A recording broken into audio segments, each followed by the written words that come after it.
মাদকমুক্ত campus গড়ার লক্ষ্যে রাজপথে মানববন্ধন কর্মসূচি পালন করেছে আলাউদ্দিননগর শিক্ষাপল্লীর শিক্ষক ও শিক্ষার্থীরা। এ মানববন্ধনে ক্যাম্পাসে বহিরাগত প্রবেশ বন্ধ ও শিক্ষার্থীদের ইভটিজিং বন্ধসহ মাদকমুক্ত ক্যাম্পাস গড়তে শিক্ষকদের নিয়ে শিক্ষার্থীরা এ কর্মসূচি পালন করে। অনেক ধন্যবাদ।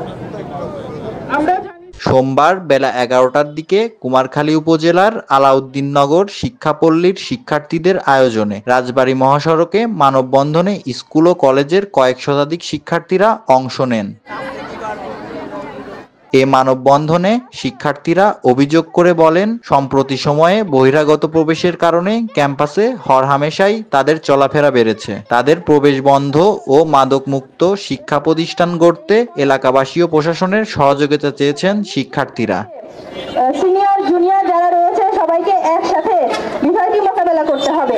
ঘণ্টাব্যাপী চলা মানববন্ধনে শিক্ষকেরা বলেন, দেশ নতুনভাবে স্বাধীন হয়েছে, এখনই সময় দেশ সংস্কার করা। সমাজ ও রাষ্ট্র দেখে রাখার দায়িত্ব সকলেরই। সকলকে সম্মিলিতভাবে এগিয়ে আসলেই সম্ভব মাদকমুক্ত ক্যাম্পাস গড়া।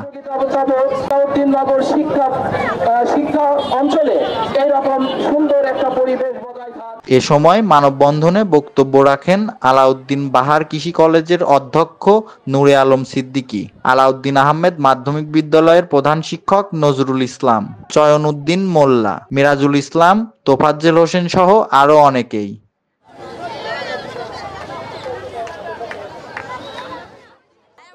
রাকিবুজ্জামান, খোকসার খবর।